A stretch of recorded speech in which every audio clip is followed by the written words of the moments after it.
반갑습니다. 오늘 100문제 하루 동안 다 풀도록 하겠습니다. 하루 만에 그냥 전부 다 한 과목 정리한다고 생각하시면 되겠죠. 자, 바로 1번 문제 보겠습니다.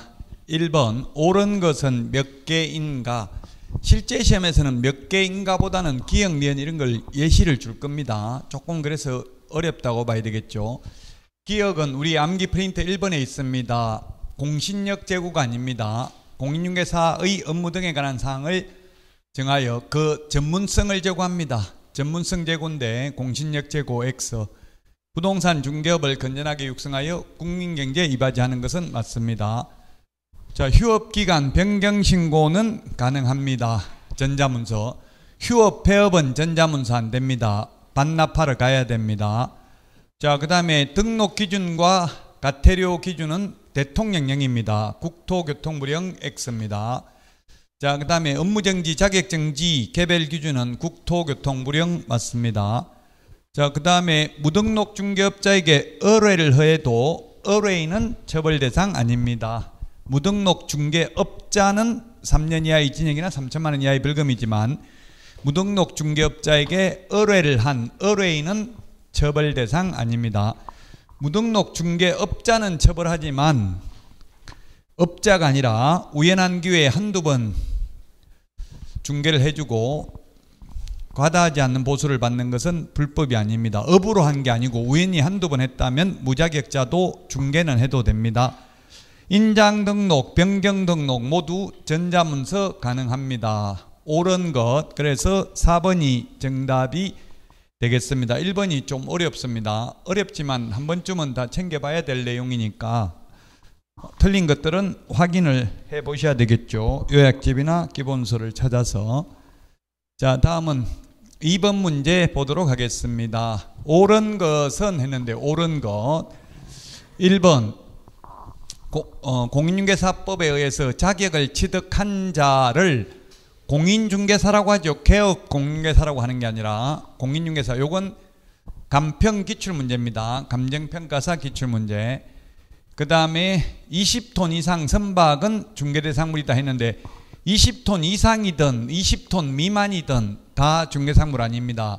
20톤 미만은 동산이기 때문에 아니고 20톤 이상은 의제부동산이기는 하지만 대통령령의 규정이 없기 때문에 아무나 중개를 해도 되는, 중개를 업으로 해도 되니까 중개상물 아닙니다. 중개대상물은 개업공개사만이 중개를 업으로 할 수 있는 게 중개대상물입니다. 따라서 중개상물이 아닌 것은 두 가지 종류가 있다고요. 아예 거래의 대상이 되지 않는 것 있고 국유재산처럼, 그 다음에 이런 20톤 이상 선박처럼 아무나 해도 되는 것은 중개상물 아닙니다. 꼭 개업공개사만 할 수 있는 게 아니라 아무나 할 수 있는 것도 중개상물 아닙니다. 자, 그 다음에 3번 개업공개사에 소속된 공인중개사인자로서 중개업무를 수행하는 자는 소속공인중개사 아니다 했는데 소속공인중개사입니다. 소속공인중개사는 개업공개사에 소속된 공인중개사로서 중개업무를 하거나 또는 보조하는 자가 되겠습니다. 법인의 임원 또는 사원으로서 공인중개사인자를 포함합니다. 자, 그 다음에 4번 중개업은 다른 사람의 의뢰에 의하여 일정한 보수를 받고 중개를 업으로 하는 것이 중개업입니다. 4번이 그래서 옳은 정답입니다. 업이란 불특정 다수와 계속 반복하거나 또는 반복 의사가 있는 것을 업이라고 합니다. 용어 중에 한 문제 반드시 출제되죠.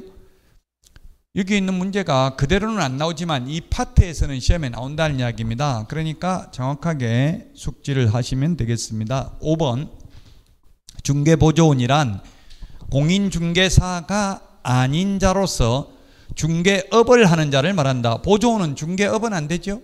보조만 됩니다. 중개도 안 됩니다. 중개업도 당연히 안 되고요. 그래서 4번이 정답이 되겠습니다. 2번은 4번이 정답이고요.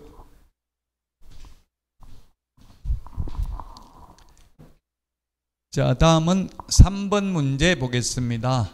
중개상물로 볼 수 없는 것을 모두 고른 것은 했는데 이동식 세차장 구조물 이거는 아무나 중개를 업으로 해도 되니까 중개상물 아닙니다. 그 다음에 미래의 건축물, 동호수가 특정된 분양권, 요거는 미래의 건축물로 중개대상물입니다. 그러나 입주권인 경우에는 중개대상물인 경우도 있고 아닌 경우도 있다. 입주권은 추첨, 당첨 이런 말 들어가면 중개상물 아닙니다. 그리고 관리처분인가 이런 말 들어가면 중개상물입니다. 관리처분인가 라는 말 들어가면 중개상물입니다. 입주권은. 근데 동호수가 특정된 위치와 면적이 특정되면 미래의 건축물로서 중개상물입니다.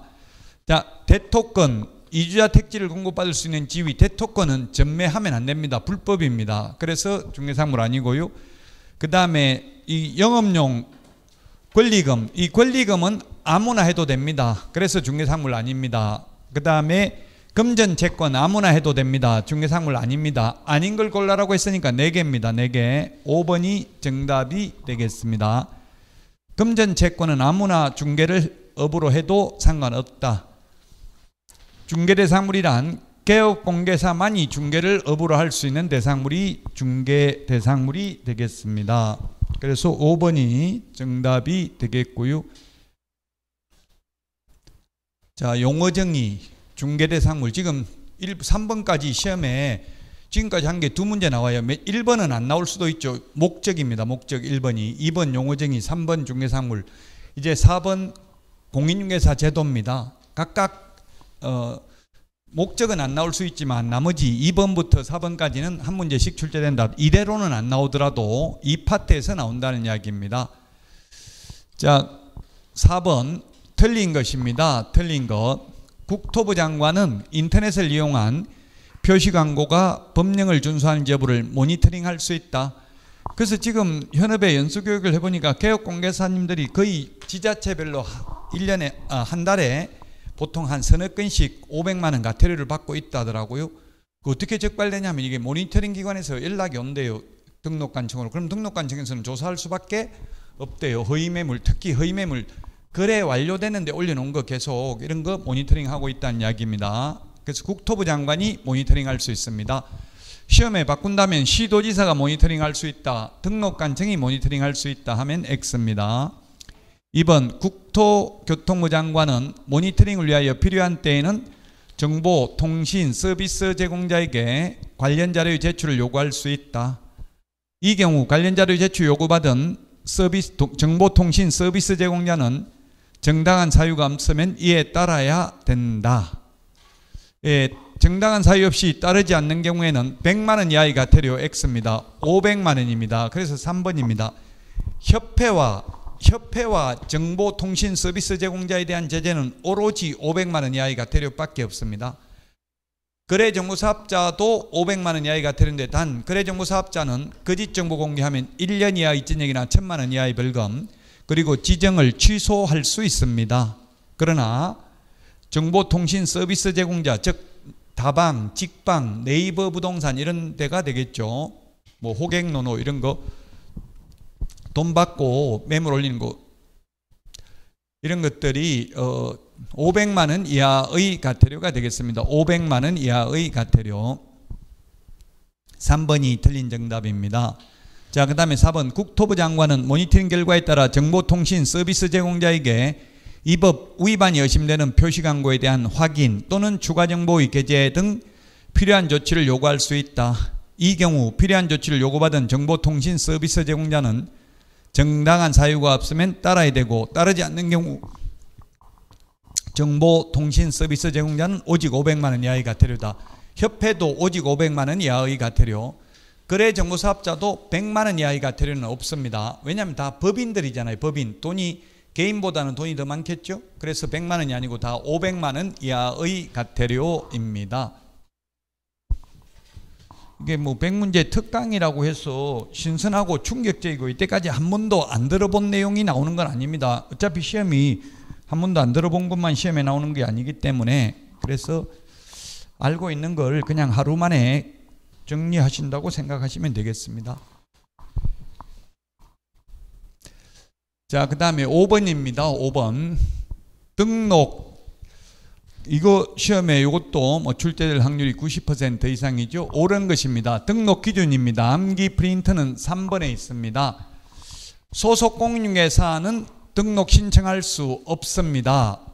소속 공개사는 등록 신청할 수 없다. 맞습니다. 그리고 소속 공개사는 매수 신청 대리인 등록도 할 수 없습니다. 나무 밑에 취직되어 있는 사람은 개업 안 된다고요. 개업하려면 그만두고 해야 된다. 상도위에 어긋나는 거죠. 자, 그 다음에 중개사무소는 30제곱미터 이상이어야 한다. 사무소 면적 제한은 없습니다.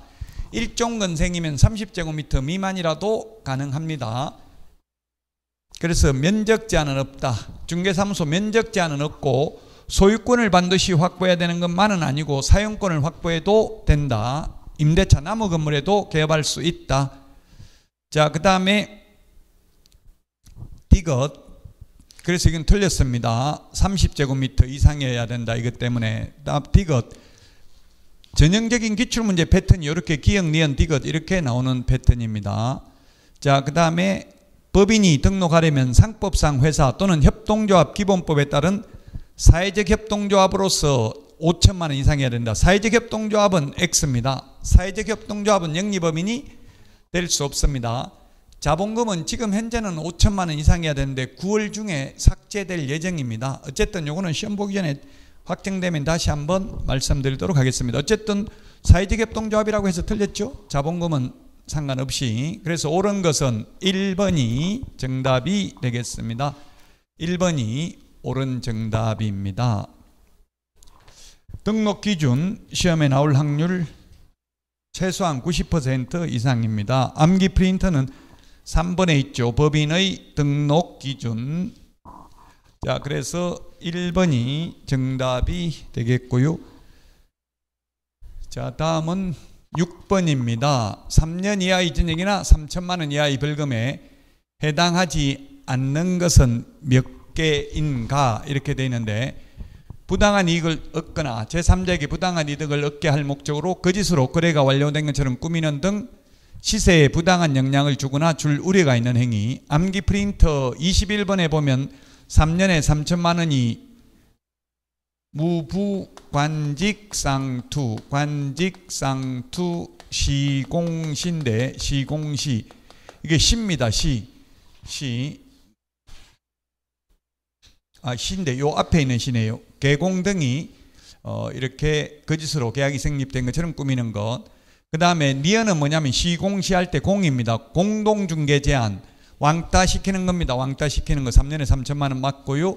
그 다음에 디귿이 뭐냐면 시공시할 때 시입니다. 시. 누구든지 시세 안내문 온라인 커뮤니티 등을 이용하여 중개사물에 대하여 시세보다 현저하게 높게 표시 광고 또는 중개하는 특정 개업공개사 등에게만 의뢰하도록 유도함으로써 다른 개업공개사 등을 부당하게 차별하는 행위. 3년에 3천만 원 맞습니다. 자, 그 다음에 리얼 정당한 사유 없이 개업공개사 등의 중개사물에 대한 정당한 표시 광고를 방해하는 행위. 3년에 3천만 원 맞습니다. 그 다음에 미엄 가격 등 내용을 사실과 다르게 거짓으로 표시 광고하거나 사실을 과장되게 하는 표시 광고. 허위 매물, 미끼 매물, 낚시 매물, 가짜 매물 올리는 경우. 미엄 이건 얼마입니까? 500만 원 이하의 과태료입니다. 500만 원 이하의 과태료. 그래서 답 2번입니다. 2번이 정답이 되겠습니다. 자, 그래서 광고라는 말 들어가는 게 3년에 3천만 원, 1년에 1천만 원, 500만 원, 100만 원 이하의 과태료 모두 다 해당됩니다. 자, 이거는 시세에 부당 영향을 미치는 광고를 유도하는 행위 이런 것들입니다. 높은 가격으로 표시 광고를 유도해서 개업공개사의 업무를 방해하면 3년에 3천만 원, 개공 아닌 자가 광고하면 1년 이하의 징역이나 1천만 원 이하의 벌금. 그 다음에 부당한 표시 광고 하면 500만 원 이하의 과태료. 그 다음에 광고하면서 필요적 기재사항을 누락한 경우 또 보조원 이름 적으면 100만 원 이하의 과태료. 그 다음에 암기 프린터 25번에 있는 것 성명, 소연 등 광고하면서 성명, 사무소 명칭, 사무소 소재지, 연락처, 등록번호 누락한 경우. 그 다음에 소면, 종가형, 소면, 종갓집 형님 소면입니다. 인터넷 표시 광고하려면 중개사물 소재지, 면적, 종류, 가격, 거래 형태를 명시해야 되고요. 그 다음에 인터넷 표시 광고를 하면서 건축물인 경우에는 암기 프린터 25번 맨 밑에 총사방, 개개, 입주관, 개개, 입주관 8개를 명시해야 됩니다. 총청수, 사용승인, 사용검사 받는 날, 방의 개수, 방의 개수가 아니라 방의 개수, 욕실 개수, 입주 가능일, 주차 대수, 관리비를 명시해야 되는데 이런 거 하나도 빠지면 100만 원 이하의 과태료가 되겠습니다. 5개 광고물에 간판에다가 성명을 표시하지 않는 경우도 100만 원 이하의 과태료입니다. 부칙 개공이 공인중개사 사무소라는 명칭을 써도 100만 원 이하의 과태료죠. 근데 부칙 개공도 아닌, 아예 개공도 아닌 자가 공인중개사 사무소라는 명칭을 쓰면 유사명칭 사용금지로 1년 이하의 징역이나 1천만 원 이하의 벌금에 해당됩니다. 2번이 정답입니다. 맨 마지막 미음이 500만 원 이하의 과태료입니다. 요거는 벌칙 시험에 평균 2문제 나오니까요. 암기해야 됩니다. 3년에 3천만 원, 1년에 1천만 원, 500만 원 이하의 과태료, 100만 원 이하의 과태료 모두 다 암기해야 되는 사항입니다.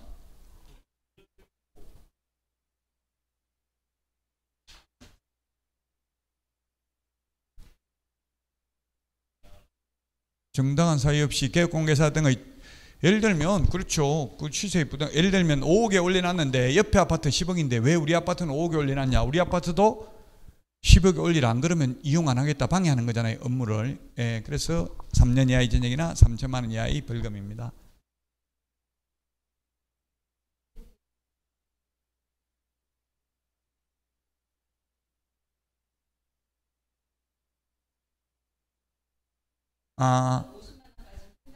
아니요. 그게 아니고 100만 원 이하의 과태료는 나중에 나오긴 할 텐데 50만 원, 30만 원, 20만 원 이렇게 개별 기준이 있어요. 요 개별 기준 그냥 100만 원 이하의 과태료라고만 해놓으면 공무원이 뇌물 받고 10원을 부과할 수도 있고요. 미운 사람은 100만 원 다 부과할 수도 있고 너무 재량권이 크잖아요.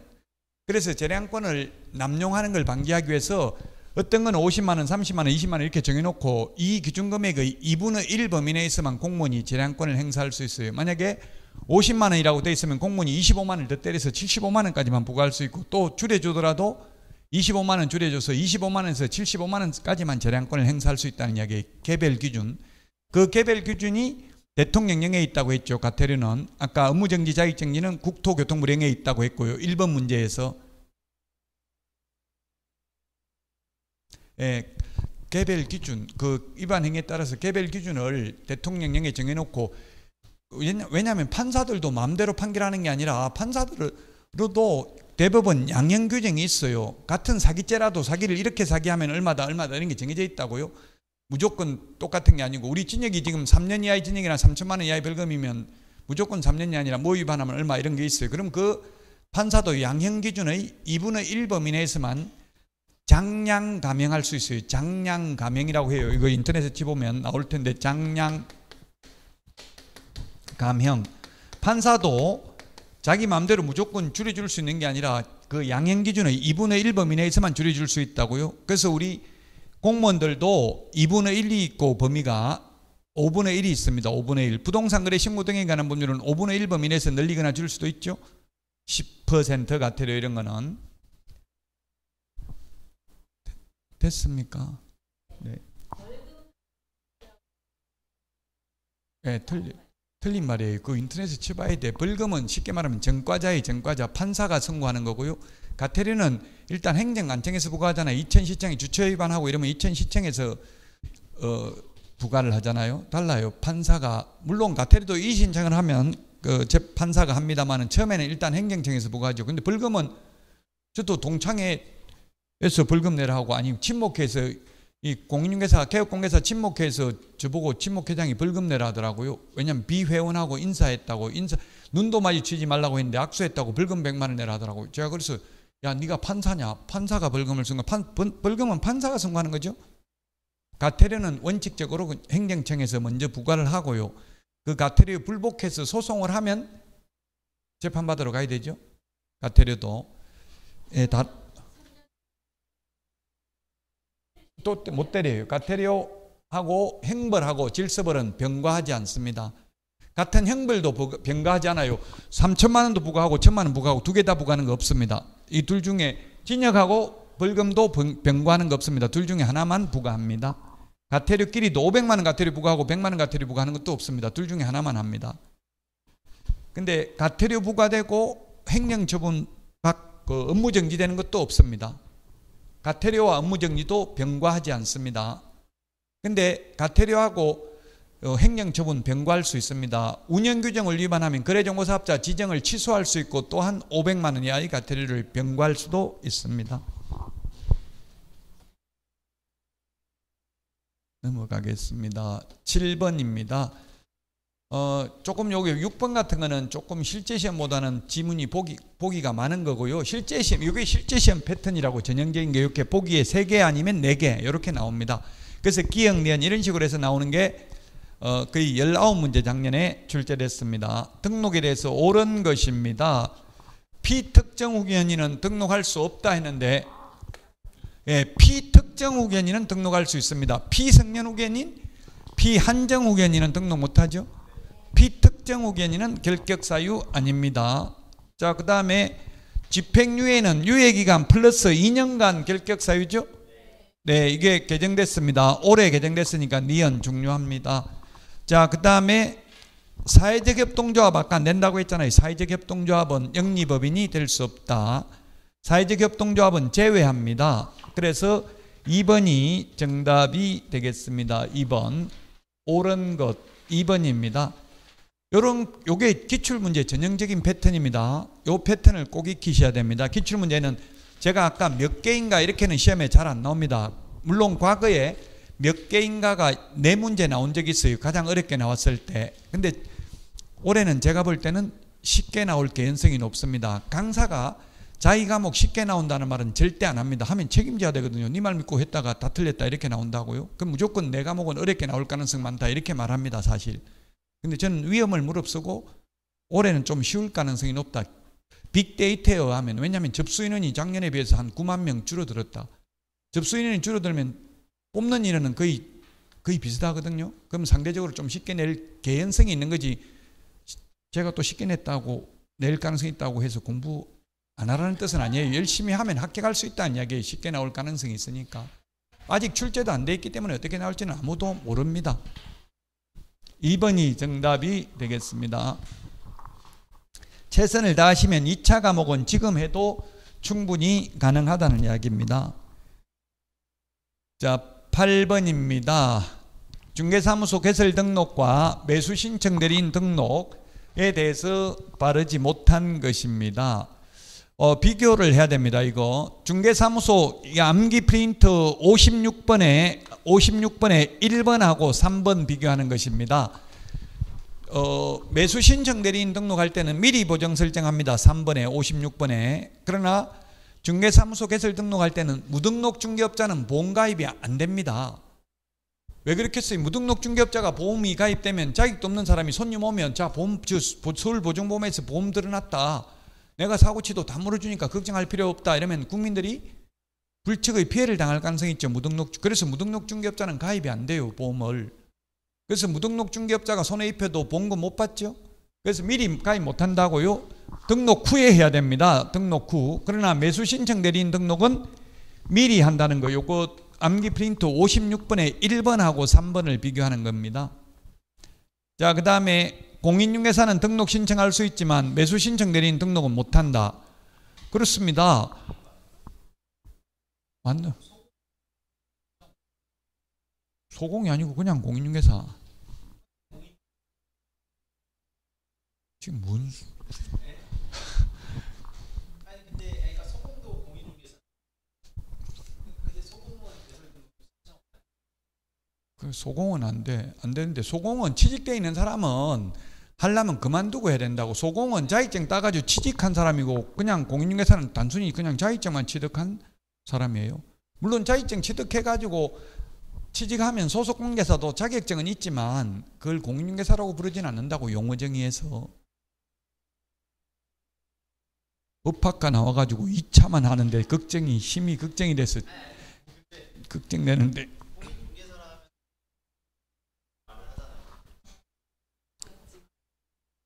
자격증만 딴 사람이 공인중개사, 자격증 따가지고 취직한 사람이 소속공인중개사, 자격증 따가지고 개업한 사람이 개업공개사예요. 그냥 쉽게 말하면. 근데 용어정의에서는 이제 어쨌든 그냥 자격증만 딴 사람은 등록은 할 수 있지만 매수신청 대리인 등록은 신청할 수 없죠.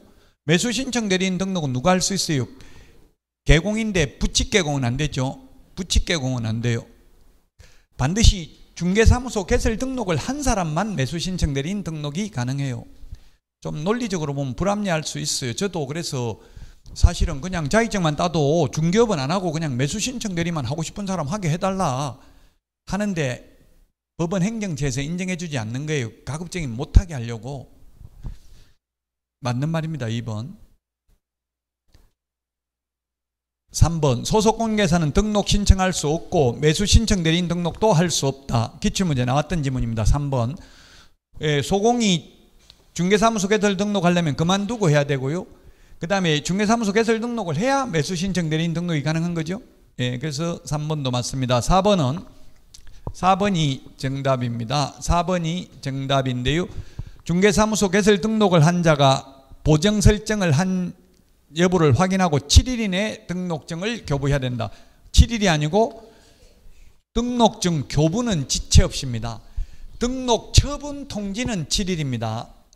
등록 처분 통지는 7일이고 7일 이내 통지받고 등록증 받으러 가려면 보정 설정을 해야 됩니다. 하고 나면 지체 없이 교부해 줍니다. 지체 없이. 그래서 4번이 틀렸습니다. 5번은 매수신청 대리인 등록신청 수수료는 공인중개사의 경우 2만원, 중개법인의 경우 3만원 수입인지로 납부해야 됩니다. 암기 프린트 52번에 수수료 나와 있습니다. 답은 4번이 되겠습니다. 틀린 거.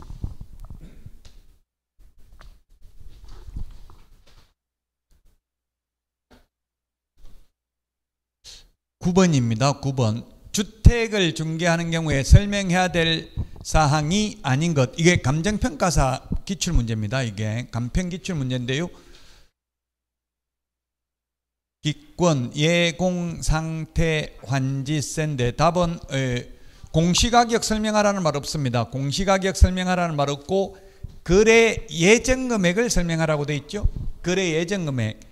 거래 예정금액이 뭔지 법에 규정되어 있지는 않습니다. 그런데 9회 때 1997년도에 거래 예정금액에 대해서 한번 출제를 했습니다. 그때 뭐라고 했냐면 거래 예정금액이란 개업 공인중개사가 계략적으로 평가한 금액이다. 일종의 시세입니다. 시세를 설명하라는 이야기예요. 터무니없이 만약에 5억짜리 집을 10억에 내놓으면 손님 오면 이거 10억에 내놔서 10억입니다. 10억에 나와 있습니다. 이렇게만 말하면 안 되고 좀 비싸게 내놨습니다. 마음에 드시면 가격 조정을 해야 됩니다. 알려줘야 된다고요. 국민 재산권을 보호해야 되니까 그게 거래 예정 금액입니다. 시세를 설명해야 된다고. 시세 쉽게 말하면. 근데 공시가격을 설명하라는 말은 없습니다. 예, 공시가격하고 공시지가하고는 좀 다른데 실제로는 토지가 공시지가잖아요.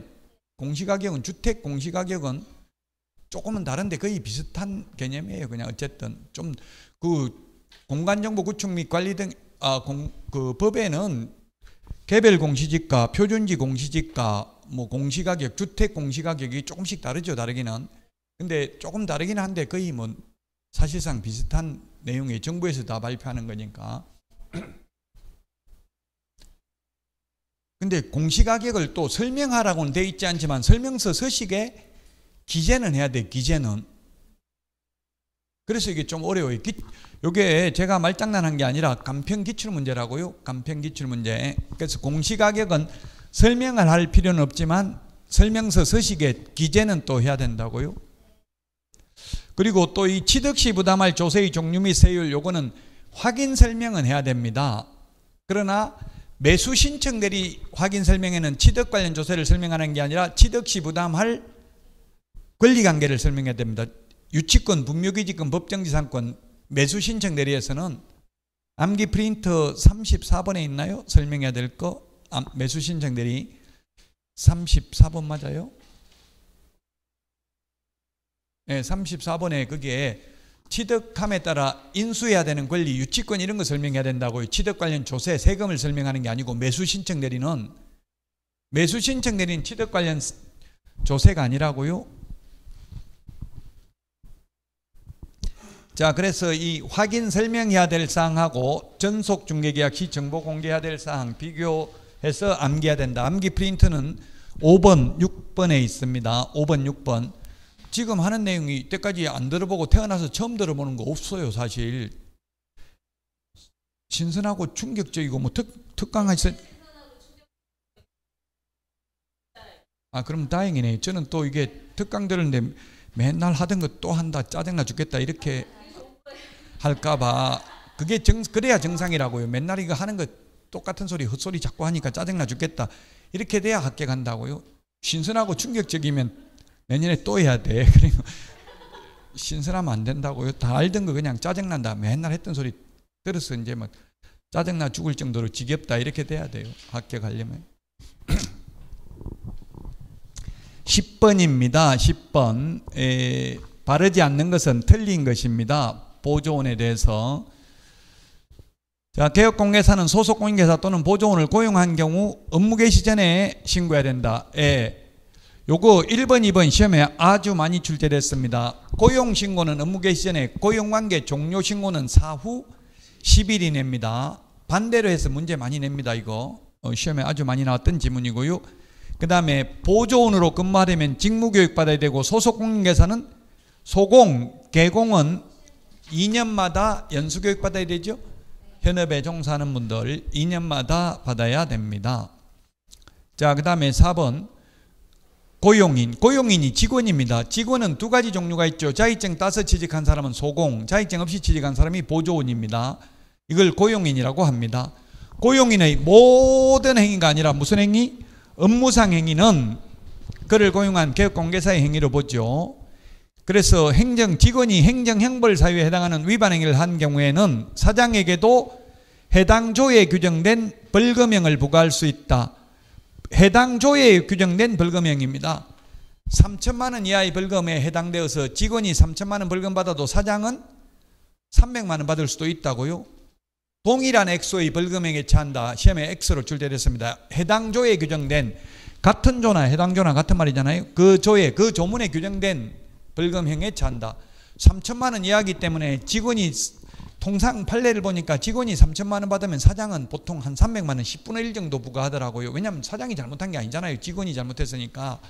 그 같은 조에 규정된 거지 똑같은 액수의 벌금형에 처하는 것은 아니다. 즉 직원 잘못으로 절대로 사장이 감옥 가는 일은 없다. 직원 잘못으로 사장이 감옥 간다면 불안해서 직원 고용 못하겠죠. 그리고 이 양별 규정은 사장이 그 직원의 위반 행위를 방지하기 위하여 상당한 주의와 감독을 게을리하지 아니한 경우에는 그러하지 아니하다. 자, 개업공개사가 고용한 고용인의 업무상 행위는 모든 행위가 아니라 업무상 행위는 그를 고용한 개업공개사의 행위로 본다. 이거 시험에 많이 나옵니다. 모든 행위 하면 X, 그냥 모든도 안 하고 업무상도 없고 그냥 행위는 하면 옵니까 X입니까? 직원의 행위는 사장의 행위로 본다.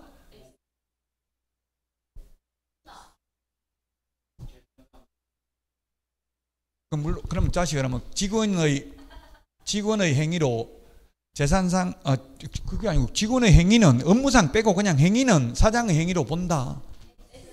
왜? 아무 말 없고 그냥 행위라고 하면 모든 행위죠. 모든 행위. 그냥 행위라고 하면 업무상 행위일 수도 있고 아닌 행위일 수도 있잖아. 그냥 행위는 하면.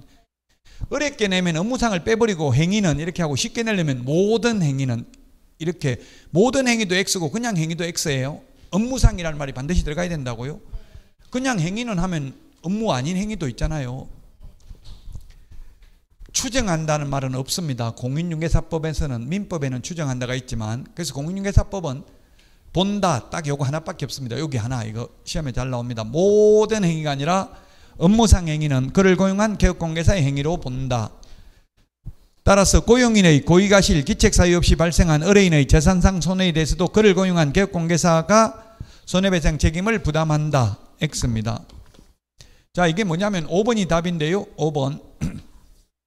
이게 무슨 말이냐면 지금 손해배상은 세 가지 요건입니다. 첫 번째, 개업공개사의 고의가실이 있거나, 두 번째, 고용인 직원의 고의가실이 있거나, 세 번째, 다른 사람의 중개행위 장소 제공을 해야 됩니다. 근데 이 지금 5번은 뭐냐면 사장 고의가실이 있다는 말도 없잖아요. 직원 고의가실도 있다는 말이 없고 장소 제공했다는 말도 없기 때문에 책임 안 져도 된다고요. 그 셋 중에 하나는 해당되어야 재산상 손해에 대해서 배상을 합니다. 비재산상 손해는 배상하지 않습니다. 공인중개사법상은, 우리는 지금 공인중개사법상이니까 민법상은 비재산상 손해도, 즉 정신적 손해, 즉 위자료도 배상해야 됩니다. 민법은. 그러나 공인중개사, 그 말은 뭐냐면 민법상 배상 책임은 있지만 공인중개사법상 없다, 이 말은 보험금은 못 받는다는 이야기예요. 위자료를 보험금은 못 받아요. 교통사고 나면 위자료도 받죠. 정신적 손해도 받습니다. 보험. 그런데 우리는 재산상 손해만 배상해 줍니다. 이게 다쳐가지고 병원에 가니까 교통사고 났냐 이런 거, 뭐 어디 맞았냐 이런 거 많이 묻더라. 그러면 보험 혜택 돼요, 안 돼요? 보험 안 되죠. 건강보험 혜택 안 된다고.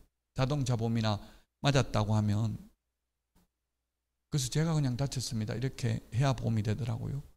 진짜 제가 다친 거고, 남한테 맞았으면 맞은 사람한테 돈 다 물어내야 되잖아요. 보험 혜택은 안 돼요. 왜? 공인중개사법은 고의도 배상하지만 다른 법은 고의는 배상 안 한다고. 고의로 사고 낸 거 이런 거는. 자, 그 다음에 11번입니다. 부동산 거래 질서 교란행위 신고센터에 대해서 틀린 것입니다. 국토부 장관은 부동산 거래 질서 교란행위를 방지하기 위하여 신고센터 설치 운영할 수 있다. 그리고 신고센터는 신고사항에 대한 확인 또는 시도의사 및 등록관청 등의 신고사항에 대한 조사 및 조치 요구 등의 업무를 수행한다. 맞습니다. 3번 한국부동산원은 신고센터의 업무 처리 방법, 절차 등에 관한 운영 규정을 정하여 국토교통부 장관의 승인을 얻어야 되고요. 4번 신고사항에 대한 조사 및 조치 요구를 받은 시도의사 및 등록관청 등은 신속하게 조사 및 조치를 완료하고 완료한 날로부터 7일 이내가 아니라 10일 이내에 그 결과를 신고센터에 통보해야 된다. 그래서 4번이 정답이 되겠습니다. 5번 신고센터는 매월 10일까지 직전달의 신고사항 접수 및 처리 결과 등을 국토교통부 장관에게 제출해야 된다. 맞습니다. 그래서 4번이 답입니다. 이게 부동산 거래 질서 교란행위 신고센터하고 그 표시광고 모니터링 제도, 이게 최근에 신설된 내용, 2021년에 신설된 내용이니까 숙지를 하셔야 되겠습니다. 자, 여기까지 하고 쉬었다가 12번부터 하도록 하겠습니다.